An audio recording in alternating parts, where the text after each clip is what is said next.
Assalamualaikum warahmatullahi wabarakatuh.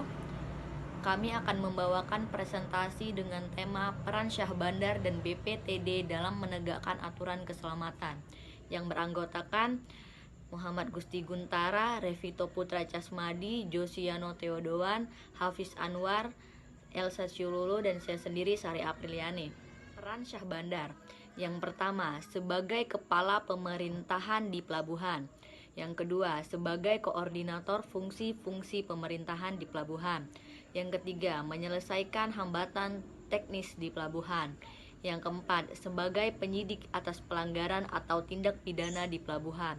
Yang kelima, mengeluarkan izin kegiatan di suatu pelabuhan. Yang keenam, mengeluarkan surat izin berlayar. Yang ketujuh, melaksanakan pendaftaran kapal, pengesahan perjanjian kerja laut, sertifikat awak kapal, dan legalasi jurnal kapal. Menyusun sistem dan prosedur port clearance in or out, melaksanakan pengawasan, penertiban, dan penegakan hukum di pelabuhan, membina keselamatan dan keamanan sesuai hukum nasional dan internasional yang berlaku, dan lain-lain. Adapun kewenangan pada pasal 207 sampai 225 yang di dalamnya disebutkan bahwa 1. Mengkoordinasikan kegiatan pemerintahan di pelabuhan. Yang kedua, yaitu mengecek dan menyimpan dokumen ataupun warta kapal. Yang ketiga, memunculkan persetujuan kegiatan kapal di pelabuhan.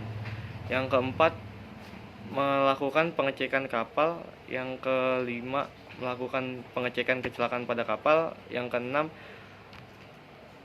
melaksanakan sijil awak kapal. Peran Syah Bandar. Pasal 207 sampai 225. Mengawasi kelayak angkutan kapal, keselamatan, keamanan, dan ketertiban di pelabuhan. Tugas yang kedua, mengawasi tertib lalu lintas kapal di perairan pelabuhan dan alur pelayaran. Tugas ketiga, mengawasi kegiatan alih muat di perairan pelabuhan. Tugas keempat, mengawasi kegiatan pekerjaan bawah air dan salvage. Yang kelima, mengawasi kegiatan penundaan kapal. 6. Mengawasi pemanduan. 7. Mengawasi bongkar muat barang berbahaya serta limbah, bahan berbahaya dan beracun. 8. Mengawasi pengisian bahan bakar. 9. Mengawasi ketertiban emberaksi dan deberaksi penumpang. 10. Mengawasi pengerukan dan reklamasi. 11. Mengawasi kegiatan pembangunan fasilitas pelabuhan. 12. Melaksanakan bantuan pencarian dan penyelamatan. 13. Memimpin penanggulangan pencemaran dan pemadaman kebakaran di pelabuhan. 14. Mengawasi pelaksanaan dan perlindungan lingkungan maritim. Saya akan membahas tentang BPTD. Nah, BPTD sendirinya adalah Balai Pengelola Transportasi Darat yang merupakan unit pelaksanaan teknis lingkungan Kementerian Perhubungan yang berada dan bertanggung jawab kepada Direktorat Jenderal Perhubungan Darat. Nah, BPTD ini dipimpin oleh seseorang kepala. Nah, BPTD itu memiliki 3 tipe. Yang pertama tipe A, tipe B, dan tipe C. Nah, tipe A ini itu merupakan melaksanaan pengelolaan transportasi darat pada wilayah dengan karakteristik daratan yang terdapat pelayanan transportasi jalan serta pelabuhan, sungai, dan penyeberangan komersial dan perintis. Kalau BPTD tipe B itu yang melaksanakan pengelolaan transportasi darat pada wilayah dengan karakteristik daratan yang terdapat pelayanan transportasi jalan serta pelabuhan sungai dan penyeberangan perintis. Nah, kalau yang tipe C ini pengelolaan transportasi pada wilayah dengan karakteristik kepulauan yang terdapat pelayanan transportasi jalan serta pelabuhan sungai, danau, dan penerbangan komersial dan perintis.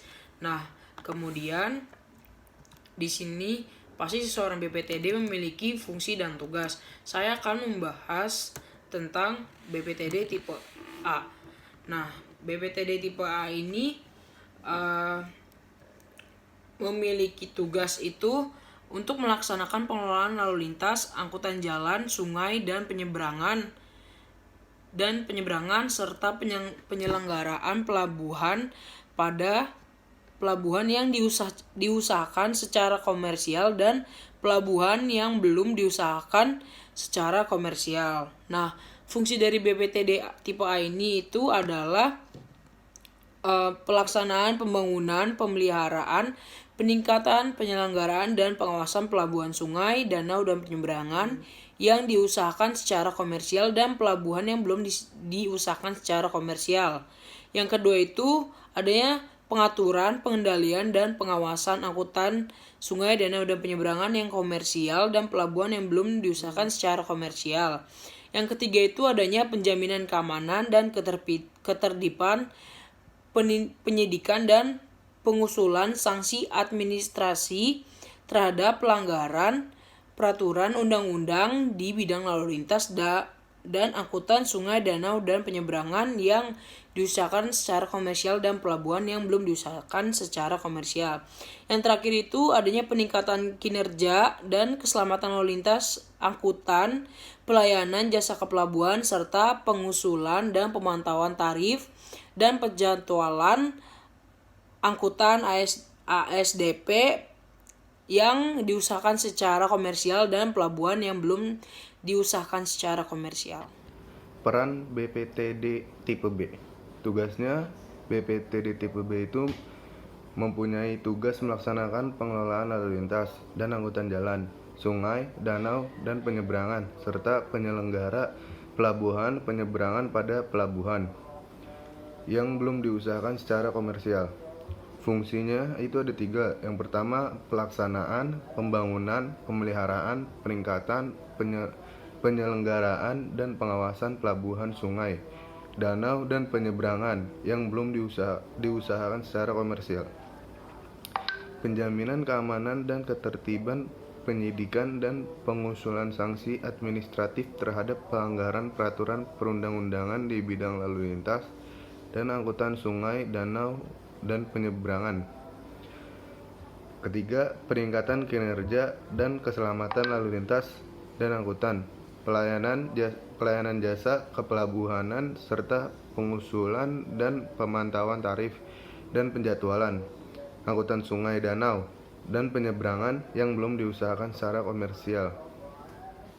Baik, selanjutnya saya akan menjelaskan mengenai BPTD tipe C.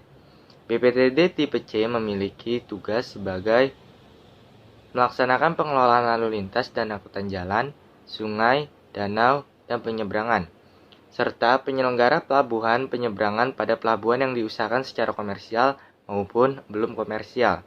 Kemudian, BPTD tipe C memiliki fungsi sebagai pelaksanaan pembangunan, pemeliharaan, peningkatan, penyelenggaraan, dan pengawasan pelabuhan, danau, dan penyeberangan yang diusahakan secara komersial maupun bukan secara komersial.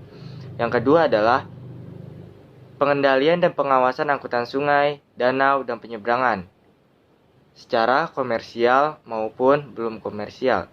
Yang ketiga, penjaminan keamanan dan ketertiban, penyidikan dan pengusulan sanksi administratif terhadap pelanggaran peraturan perundang-undangan di bidang lalu lintas dan angkutan sungai, danau, dan penyeberangan secara komersial maupun tidak komersial. Yang terakhir adalah meningkatkan kinerja dan keselamatan lalu lintas, pelayanan jasa kepelabuhan, dan pemantauan tarif dan penjadwalan angkutan sungai, danau, dan penyeberangan, dan diusahakan secara komersial maupun belum komersial. Baiklah, cukup sekian presentasi dari kami. Kurang lebihnya mohon maaf. Wassalamualaikum warahmatullahi wabarakatuh.